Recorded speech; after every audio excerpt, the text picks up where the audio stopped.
दोस्तों आप देख रहे हैं लालटेन भोजपुरी, और इस वीडियो को देखने के बाद हमको लगता है कि जो विरोधी हैं हवा छोड़ेंगे, हवा बड़ा महकौगा हवा छोड़ेंगे। पता है क्यों?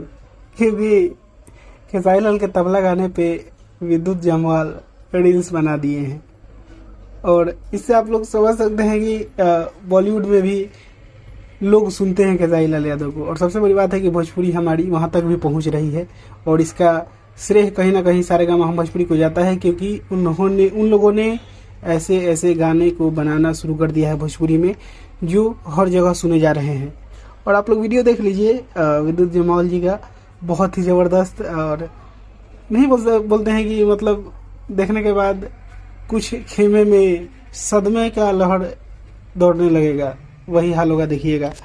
बाकी दोस्तों आप लोग इस वीडियो को शेयर करिएगा जरूर से, और इसी के साथ मैं इस वीडियो को यहीं पे खत्म करता हूँ। मैं मिलूंगा आप लोगों से नए वीडियो में, तब तक के लिए जय हिंद, जय भोजपुरी।